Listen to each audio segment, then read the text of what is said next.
Voltamos com mais um exercício aqui de circuitos elétricos, usando sempre como referência o livro do Matthew Sadiku, no capítulo 3, é a quinta edição, a versão em inglês do livro, né?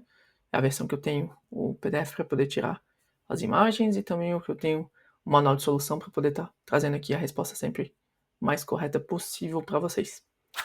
É o exercício de ainda métodos de análise. Eu pulei o 3.6, alguém pode estar pensando, pô, Rodrigo, a série estava 3.2, 3.4, 3.8, e embora eu esteja resolvendo os exercícios pares, porque são os únicos que têm a resposta, não tem a resposta no final do livro, né? Os ímpares sempre têm, então aqui é uma forma de ter a resposta das questões que não foram fornecidas pelo próprio livro. O 3.6 eu achei muito elementar, assim dizer, né? Embora esse capítulo ainda é um capítulo introdutório, mas em relação ao 3.8, que já tem fonte dependente de tensão, e uma fonte aqui inserida no meio que vai influenciar um pouco os cálculos, eu dei preferência para o 3.8, né? Basicamente, ele quer calcular, então, a tensão V0, que impacta a fonte dependente de tensão aqui com 5V0. É um exercício que a gente vai acabar resolvendo usando a lei de Kirchhoff dos nós. Aqui eu já preparei todas as nomenclaturas, né? Eu tenho a liberdade de definir a referência, então eu coloquei aqui embaixo, de modo que esses três nós estão aterrados e valem 0 volts de referência, né? O que me garante que esse nó aqui em cima já é o próprio valor de V0, que esse nó aqui em cima é o próprio valor da fonte dependente, 5V0, e eu precisei arbitrar V1 aqui, porque eu vou aplicar a lei de Kirchhoff dos nós nesse elemento aqui. E eu tenho esse nó auxiliar, que eu não consegui descrever, ele é relevante para a resolução, mas eu gosto de chamar esses nós que são auxiliares, que eu preciso deles, mas porque eles são intermediários para calcular os nós mais relevantes, eu chamo ele de VA, que é um nó auxiliar. Poderia chamar de V2, VX, não importa. O que é importante olhar aqui V1 e VA? Eles têm uma relação muito interessante. A diferença entre V1, terminal positivo da fonte, e VA, terminal negativo, tem que dar o valor da fonte, ou seja, vale 60. Então eu consigo saber quem é esse VA em função de V1, que é o nó que eu tenho realmente interesse, e os 60 volts, que é o valor da fonte, porque é uma das fontes que injeta energia no sistema, né? Sem ela a gente não teria solução. Basicamente, VA vale, troca aqui com 60, né? V1 menos 60 vale o valor de VA. E por que é importante o VA? Eu já explico. Eu vou aplicar a lei de Kirchhoff dos nós nesse elemento aqui. Eu posso arbitrar o sentido da corrente, faço saindo porque aí eu digo que é positivo na minha referência. Eu vou calcular então as três correntes que tem naquele nó V1. A corrente que vem para a esquerda vale V1 menos V0 dividido pela resistência, lei de Ohm. A corrente da direita vale V1 menos 5V0, que é o valor da tensão aqui por conta da fonte, dividido por 20 ohms, que é a resistência que tem ali no elemento. E esse cara aqui eu não consigo calcular direto, porque a fonte não dá para aplicar a lei de Ohm numa fonte independente. Mas é a mesma corrente que está aqui nesse ramo, eu posso dizer que essa é a corrente que está aqui no elemento de 20 ohms. No elemento de 20 ohms, a corrente pode ser calculada usando o nó auxiliar, a tensão no nó auxiliar, dividido por 20, porque a referência está aqui embaixo. Então eu tenho esse termo VA sobre 20. Eu descrevi todas as correntes no nó V1. Eu posso igualar isso daqui a zero, por conta da lei de Kirchhoff dos nós. O VA a gente já sabe que vale uma relação entre V1 e o 60, o valor da fonte. Então eu vou substituir onde tem o VA, o V1 menos 60, e vou já fatorar os termos. O V1 aparece com 1/6, 1/20 e 1/20 daqui, porque no lugar do VA vem V1 menos 60. Então tem um V1 sobre 20 aqui. Mais um V1 sobre 20, eu tenho dois V1s sobre 20. Isso é V1 sobre 10. Por isso que apareceu mais um décimo aqui. Se tiver dificuldade, substitui, faz todos os termos ficarem explícitos e depois vê como consegue fatorar colocando o V1 em evidência. Vai aparecer um décimo. Para o V0 eu tenho menos V0 sextos, então eu coloquei menos V0 em evidência, então fica 1/6. E eu tenho menos 5V0 em evidência, então eu tenho 5/20 quando eu coloco menos V0 em evidência. 5/20 é 1/4. No VA, quando eu substituir, eu tinha que colocar menos 60.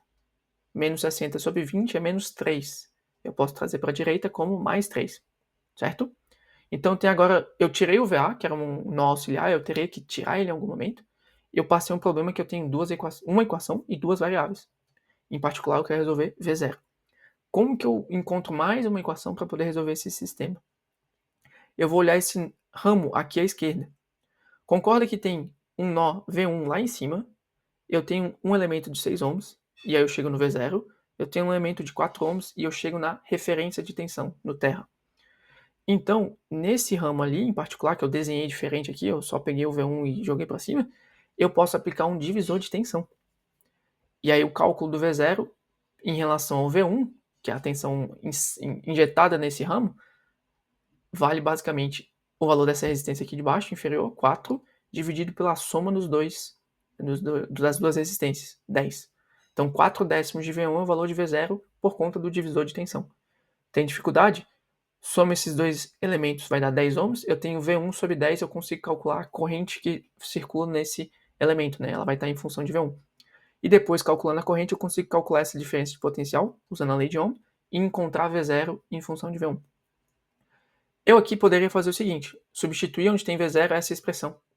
Mas aí eu ia encontrar V1, e eu quero encontrar V0. Tudo bem, encontrando V1, eu jogava aqui e encontrava V0. Mas eu não estou afim de fazer um cálculo a mais para calcular V1, para depois calcular V0. Então eu vou expressar V1 em função de V0, e onde tiver V1 eu substituo por a função de V0, vai estar tudo em função de V0 aqui, eu encontro V0 automaticamente, não tem que fazer mais nenhuma outra conta auxiliar. 4 décimos é 2 quintos simplificado, V1 então vale 5 V0, jogo 5 para cá, dividido por 2. Com isso daqui eu consigo resolver todo o problema. Eu volto para essa equação com 5 V0 sobre 2 no lugar do V1. E é o que eu encontrei aqui. Então eu tenho 5 V0 meios, vezes 1 sexto mais 1 décimo, menos V0, 1 sexto mais 1 quarto, igual a 3, que é o que eu tinha aqui antes, né? Os 5 meios eu joguei para dentro dos termos de fração. Ficou 5 em cima aqui e 2 vezes 6, 12 embaixo. Quando eu vou para o segundo, eu tenho 5 20avos, né? 5 em cima, 2 vezes 10, 20 embaixo. 5 20avos a gente já viu que dá 1 quarto, né? Então volta a ter 1 quarto aqui. Menos V0 vezes 1 sexto mais 1 quarto igual a 3. O mínimo múltiplo comum entre 12, 4 e 6 é o próprio 12. 4 vezes 3 dá 12, 6 vezes 2 dá 12, 12 vezes 1 dá o 12. Então eu multipliquei tudo na esquerda por 12 e tudo na direita por 12. Tudo na direita por 12 é fácil. 3 vezes 12, 36. Vezes 12, esse cara aqui fica só 5, né? O 12 cancela com o 12 embaixo, fica 5 em cima. O 12 com 4 fica 3 em cima, então fica 5 mais 3. 8. Então 8 V0 é o termo aqui da esquerda. Aqui eu vou ter 12 sobre 6, 2. 12 sobre 4, 3. 2 mais 3, 5 V0 negativo, porque o menos aqui está na frente. Então 8 V0 menos 5 V0 é igual a 36. 8 menos 5 é 3. Então isso daqui fica 3 V0 igual a 36. Ou seja, o V0 é 36 terços, que é basicamente o 12 que a gente multiplicou todas as duas expressões, certo? Então aqui eu precisei, é um exercício mais complexo em relação aos outros que eu estava resolvendo, porque eu precisei descrever um nó auxiliar e encontrar uma relação entre ele e um dos nós principais do problema, e depois eu precisei ir atrás de uma outra equação para poder ter duas equações e duas variáveis para esse sistema linear. E eu precisei fazer então um divisor de tensão nesse ramo aqui. Não é algo intuitivo de se ver em um primeiro momento, né? Não é só descrever mais a equação de um nó e resolver, ter mais o necessário para resolver o sistema linear, mas ainda assim tem solução. A gente só teve que descrever o divisor de tensão, e aí aqui foi uma questão de inteligência, assim dizendo, de ao invés de resolver V1 depois ter que calcular V0, já ir resolver V0, que é o que eu precisava para resolver o problema diretamente, né? E aí então depois é só uma questão de conta. Tem várias formas de resolver essa parte aqui com frações. A minha eu ainda acho que é bem didática, assim dizer, mas se não, operava 1 sexto mais 1 décimo, 1 sexto mais 1 quarto. Aqui não nem precisava muito, né? Não, mentira, aqui, né? 5 dozeavos mais 1 quarto. 1 quarto tem aqui positivo e tem 1 quarto negativo. Então esse cara aqui tu podia até tirar fora e ficar só 5 dozeavos menos 1 sexto. E aí eu opero daqui tudo automaticamente. Você vê que dá a resposta. Dá 12avos vai dar 5. Aqui vai dar 2. 5 menos 2 vai dar o próprio 3 também. 3 vezes 0 no final. Igual a 36. Resolve. A resposta é V0 igual a 12. Está de acordo com o manual de soluções que eu tenho do livro. Então, aqui a gente encerra o exercício desse circuito aqui da questão 3.8. Perfeito? Se você gostou dessa resolução, ela te agregou alguma forma no entendimento de circuitos elétricos, considere estar deixando like. Eu e o YouTube vamos entender que faz sentido continuar com essa série.